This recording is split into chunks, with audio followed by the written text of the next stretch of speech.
Hello, this is an estate and gift tax online module.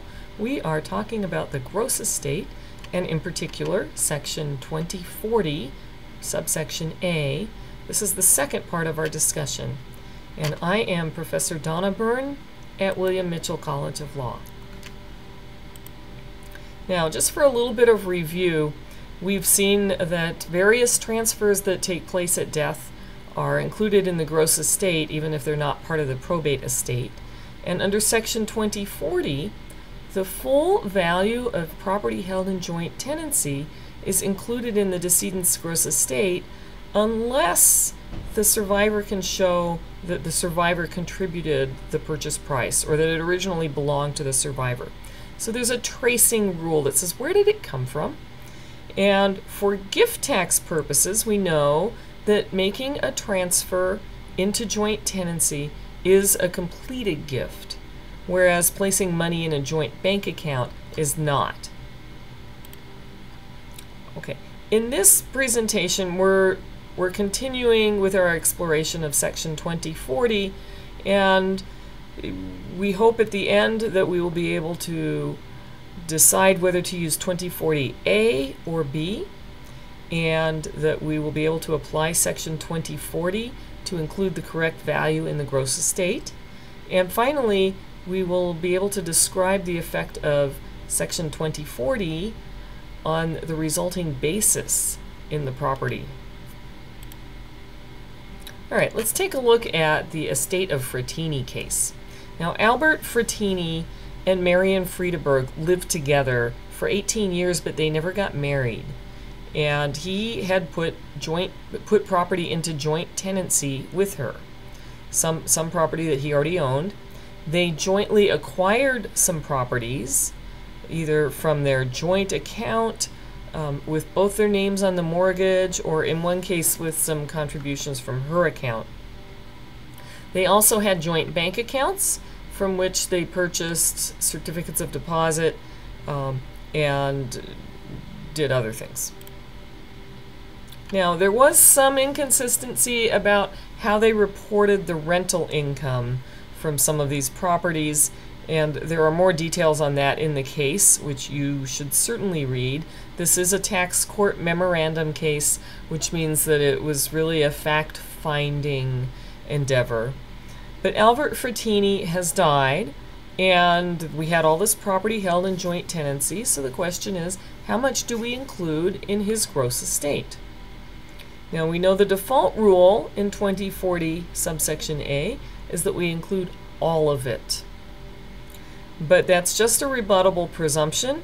We have a tracing rule, and so if we can show that Marion contributed part of these properties, then that means that part is not included in the gross estate. Now, this is good for Marion because probably she inherits everything from him, and so the less money that goes for taxes, the more she ends up getting. All right, so let's think about the tracing bit.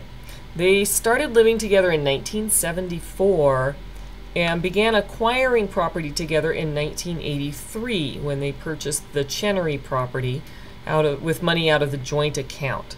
So why does the court go through all of Marion's sources of income? She had restitution payments, a divorce payment, some bequests. Well, she has to show that she actually had enough independent money to have paid for half of the joint property. And she manages to show that. She had the burden of proof, she met that burden.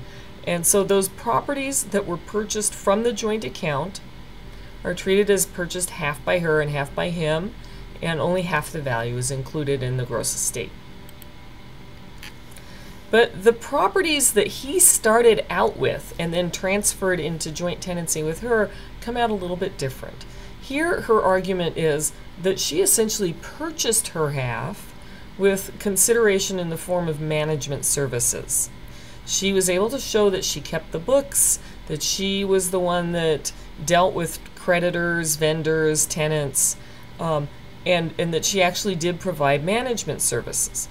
The problem is, she can't really show that that was worth half the value of those properties. The court found that the consideration was only worth about 21% of 2 of the properties, and the residence was never a rental property, so there was no management involved, right? If she cleans the house she lives in, that's what you do when you live in a house. That's not buying it. And there was another property that also had no rental income, and so it's hard to show that she's performing services for something that doesn't own income, doesn't earn income.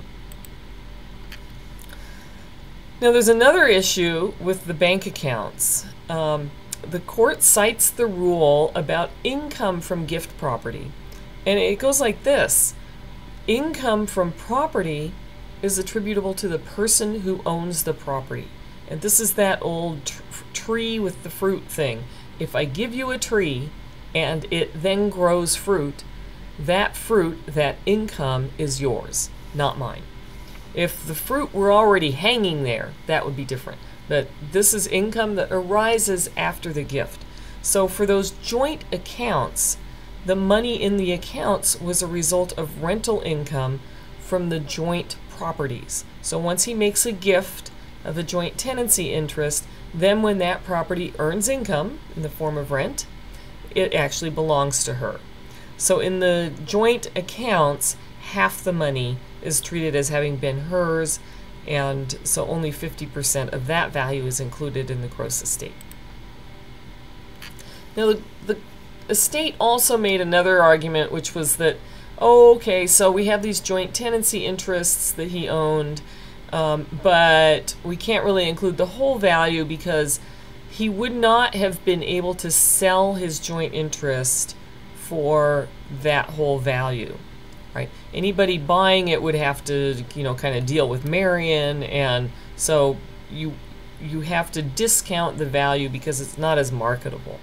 That works for stock in jointly held or in closely held corporations. It works very well, and we often apply a lack of marketability discount or a minority discount that says, you know what, my interest, yeah, I had 1/5 of the stock, but it's not like I could ever get 1/5 of the value out of the corporation, right? And that's true. You can't force a liquidation of the assets, and you can't control any of the shots, so probably it's a buyer would be willing to pay less than the share of the assets. But the court said that doesn't apply to joint tenancy. That only applies in contexts where it makes sense, and in joint tenancy, that's not what it's about. We have a very clear rule in the statute, and it says include the whole value unless you can show contribution. All right, so please read through the examples 8.4 through 8.7 in your casebook and make sure you understand how the contributions are being traced. So the son in these examples is given credit for several things: for using his own money, just like Marion Friedeberg for using her own money, for using his own money that was income from property received as a gift, just like Marion Friedeberg with the joint accounts, that was money that was income from property received as a gift, and using his own money that was gain on the sale of property used as a gift. I don't think we had any of that in the Frattini case.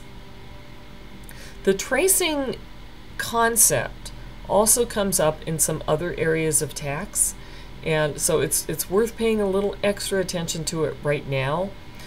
Any time that it makes a difference where money came from, we have a tracing issue. Now finally, I just want to point this out. Let's say Anne owns Blackacre and transfers it into joint tenancy. We know she has made a gift of 1/2 of the value of Blackacre, right? And that will require a gift tax return and could involve payment of gift tax. Now, after time goes by and there are no records, we can't show any contribution on the part of anybody, Anne dies, and Section 2040 includes the whole value of Blackacre. Notice that we had a taxable gift and we're including the same property in the gross estate. This happens in a number of contexts. It's okay. You didn't mess up your analysis. the taxpayer or the estate is not getting totally worked over, we'll make this right when we actually calculate the tax. So just notice that it does happen. Okay, and that's magic, because the estate tax is magical. Thank you for watching.